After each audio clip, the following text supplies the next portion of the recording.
네, 오대영 라이브의 간판 코너입니다. 단도직입 시작하겠습니다. 오늘은 국민의힘 최연소 22대 국회의원 당선자 그리고 여당의 유일한 90년대생입니다. 김용태 국민의힘 경기 포천 가평 당선자가 나와주셨습니다. 어서 오십시오. 네, 안녕하세요. 네, 늦었지만 당선 다시 한번 축하드립니다. 감사합니다. 예. 축하를 드렸는데 무거운 질문을 드리면서 시작을 해야 될 것 같습니다. 오늘 마지막 본회의에서 최상병 특검 법안이 결국 부결이 됐습니다. 국민의힘에서는 찬성표가 공개된 그 발언 외에 다른 분들의 찬성표는 나오지 않은 것으로 보이는데 국민의힘에서는 소신보다는 당론이 더 중요한 문화입니까? 그렇지 않습니다. 저는 오늘 이 최상병 특검과 관련해가지고 마치 이것을 부결시키면 뭔가 진상규명을 은폐하려고 하는 듯한 그런 프레임을 야권이 몰고 가고 있는 것 같아서 굉장히 안타까운 생각이 있고요.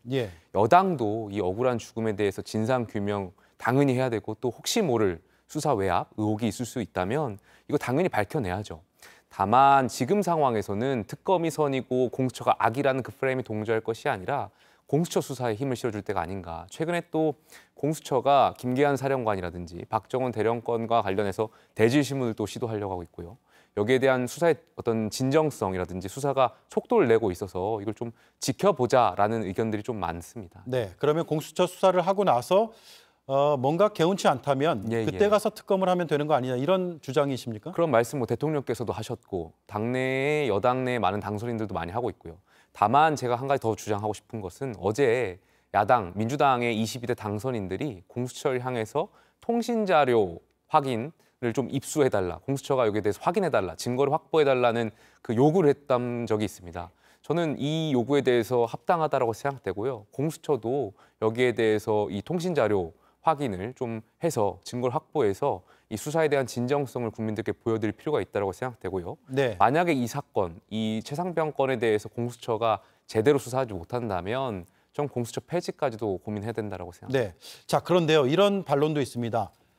공수처에서 수사를 철저히 해서 결론을 잘 내리더라도 결국 기소권이 없기 때문에 검찰로 넘어가야 된다. 그런데 지금의 검찰은 윤석열 대통령과 가까운 인사들로 구성이 돼 있다.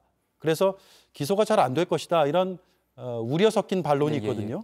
근데 이게 자꾸 반복론적으로 들어가면 국민들 보시기에 굉장히 정쟁의 소지가 있는 것 같아서 눈살 찌푸실 것 같은데요. 그럼에도 불구하고 제가 주장하고 싶은 것은 민주당이 21대 국회에서 검찰개혁을 말씀하셨습니다.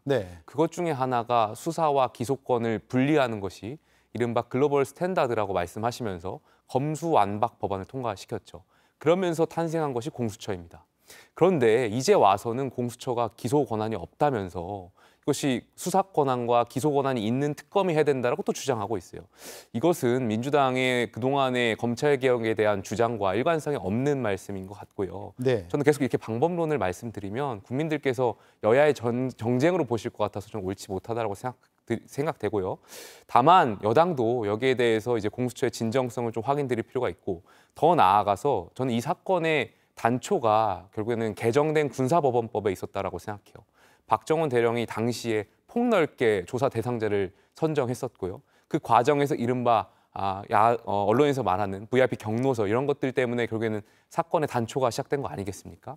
근데 저는 박정원 대령이 그 수사 대상자를 넓게 잡은 게 저는 그분의 양심이었다고 생각해요. 그리고 최근에 대통령께서 기자회견을 통해서 이른바 왜 국방부 장관한테 이러한 원인, 그냥 결과적으로 생존자가 아닌 이 어떻게 보면은 사망자에 대해서 구조 작업을 하는 데 있어서 왜 이렇게 무리하게 했느냐에 대한 질책을 했다고 하지 않았습니까? 그리고 군 통수권자로서의 이야기도 했고요. 그러니까 대통령의 당시 이 양심과 박정원 대령의 양심이 다르지 않다고 생각하고 있고요. 지금 여당도 사법부의 판단이 있기 전에 박정원 대령에 대한 여러 가지 기소권에 대해서는 좀 다른 해석들, 다른 이야기들을 많이 하셨으면 좋겠다 이런 생각이 있습니다. 자, 그러면 이렇게 한번 여쭤볼게요. 22대 국회에서 야권에서 아마 특검을 다시 한번 추진할 것 같습니다. 그때 공수처 수사 결과가 어느 정도 나온 상황에서 국민적 요구가 있다면 그때는 김용태 당선자는 찬성표를 던지실 겁니까? 글쎄요, 그 공수처 수사 결과가 나오지 않은 상황에서 제가 가정을 또 염두에 두고 말씀드리는 것이 굉장히 어렵고요.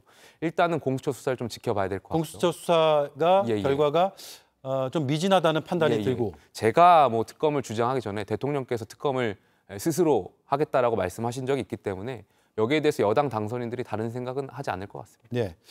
자, 친분이 있는 천하람 당선자가 이런 예. 얘기를 했습니다. 김용태 당선자가 조금 더 젊은 패기와 소신, 용기를 보여주기를 기대한다. 예. 라고 하면서 이걸 덧붙였습니다. 거의 친윤인 것 같다. 예. 친윤 맞습니까? 늘 저는 같은 이야기를 하고 있는데요. 어떤 것에 따라서 친윤이냐 비윤이냐 이 친윤 간별사가 계속해서 나오시고 있는 것 같아요. 그러니까 제가 최근에 대통령하고 이제 오찬한 것을 두고 이제 이른바 친윤이라고 이제 해석하시는 분들도 계신 것 같은데 참 어이가 없는 것 같습니다. 제가 이준석 대표 시절에 대통령하고 오찬을 하고 그 당시에도 똑같이 SNS에 사진을 대통령하고 찍은 사진을 올리면서 윤석열 정부의 성공을 위해서 열심히 하겠다는 말씀 드린 바 있습니다.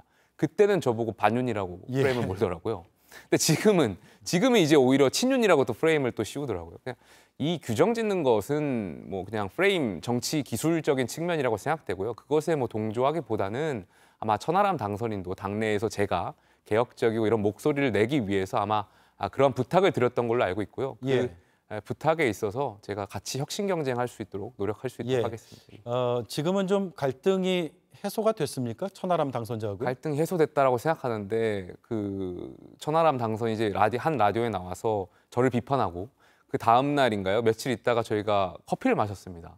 근데 커피를 마시고 여러 가지 사적인 담소를 나누다가 다음 날 또 한 라디오에 나와서 또 비난을 하시더라고요. 그래서 글쎄요, 뭐 왜 그러시는지 잘 모르겠는데 물론 이제 개혁신당이 이제 반윤의 기치 아래서 만들어진 정당이고 제가 당에서 계속 혁신을 말씀하고 있다 보니까 저와 차별화된 목소리, 저를 계속해서 뭔가 그 개혁신당의 표현대로라면 구태로 몰아야지만 본인들의 정체성 그리고 본인들이 굉장히 선명한 개혁이라는 것이 오는 것 같아서 아마 그런 프레임을 계속해서 설정하시는 것 같은데 어찌 되었든 그 뭐 목적이 뭐가 되었든 개혁신당의 그런 주장에 있어서 제가 같이 혁신 경쟁하자라는 뜻으로 이해하겠습니다. 이준석 전 대표하고는 지금 연락을 하거나 뭐 의사소통을 하고 있지는 않습니까? 최근에 그 천하람 당선인하고 차 한 잔 마실 때 이준석 전 대표도 같이 함께했습니다. 아, 그렇습니까? 네. 한동훈 전 비대위원장의 출마 여부는 지금 초미의 관심사입니다. 아까 저희 그 패널들과 분석을 했던 결과는 거의 100% 출마다라는데 출마할 걸로 봅니까? 뭐 제가 비대위원으로서 뭐 말씀드리는 것은 글쎄요. 저는 원론적으로 당권 주자들이 많았으면 좋겠습니다. 한동훈 전 위원장뿐만이 아니라 지금 거론되고 계신 많은 분들 당권 주자들 나오셔서 저희 집권 여당이잖아요. 국민의 먹고 사는 문제 또 대한민국 앞으로 어떻게 나가야 되는지에 대한 미래 그런 개혁 어젠다들 그런 거 토론하는 것 자체가 저는 여당의 전당대회가 흥행될 거라고 생각되고요. 이것이 지금 민주당도 8월에 전당대회를 예정하고 있는데 민주당은 오히려 지금 이재명 대표를 연임할 거냐 말 거냐 가지고만 논의하고 있는 거 아니겠습니까?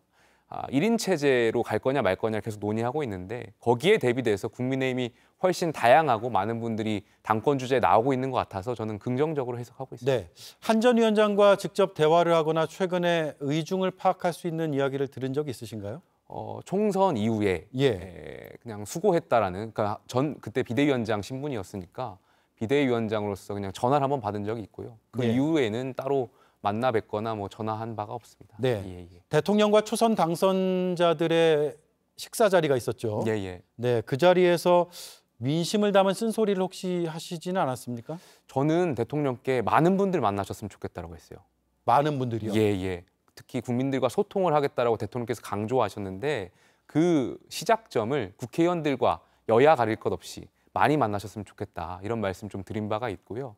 일각에서는 언론에서 오늘도 뭐 언론의 해석 아까 조금 전에 패널분들 제가 듣다 보니까 대통령께서 초선 당선인들 그 만찬 자리에서 특검에 대해서 부결표 22대 때 해달라고 요청했을 것이다 이렇게 추측하시는 분들도 계시는 것 같은데 글쎄요 전혀 그런 말씀들은 없었고요. 다만 이런 말씀을 했던 것 같아요. 특검에 대해서 그러니까 뭐 특검뿐만이 아니라 앞으로 당에 대한 어떤 결정에 있어서 당선인들 각자의 소신대로 해달라.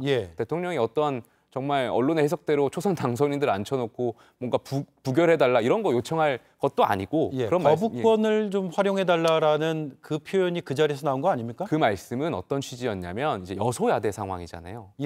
야당과 여당이 대화를 통해서 어떤 결과물을 내놓지 못했을 때, 야당이 또 저희가 주장하는 그런 가치에 위배되는 것들을 힘으로 밀어붙였을 때, 그때는 소수 여당으로서 저희가 어떻게 하냐 이런 이야기를 하다가, 그럴 때는 대통령으로서 헌법에 보장된 이제 제2요구권이 있다라는 것을 좀 말씀하시면서 그런 취지의 말씀이었습니다. 네. 자, 벌써 마지막 질문인데요. 저희가 쇄신과 직언 이런 이미지가 있으시다 보니까 이 질문을 마지막으로 드릴 것 같습니다. 용산에 노를 할 수 있는 사람이 되겠다라는 말씀을 하신 걸로 알고 있는데 이 자리에서 용산에 직언을 하나 한다면 어떤 직언을 하시겠습니까? 저는 많이는 법 앞에 평등하다라는 민주공화정의 가치, 저는 이것이 대한민국의 시대 정신이라고 생각되거든요. 이것을 대통령께서 스스로 다시 그 믿음을 세워주셔야 된다라고 생각합니다. 법 앞에서 모두가 평등하다. 저는 과거의 대한민국이 민주화를 거쳤고요. 산업화를 거쳤고요. 이제는 민주공화정의 시대라고 생각합니다. 이 공화주의에 입각해서 대통령께 처음에 국민들께서 윤석열 정부를 뽑아줬을 때 그 공정하고 정의로울 거란 그 믿음, 사실 그 믿음이 많이 훼손돼서 이번 총선에서 저희가 참패했는데요. 그 믿음을 대통령께서 남은 3년 동안 다시 세워주셔야 된다. 이런 말씀 좀 드리고 싶습니다. 네, 오늘 말씀 여기까지 듣겠습니다. 그리고 22대 국회 좋은 의정 활동을 기대하겠습니다. 고맙습니다. 감사합니다. 네, 지금까지 김용태 국민의힘 경기 포천 가평 당선자였습니다.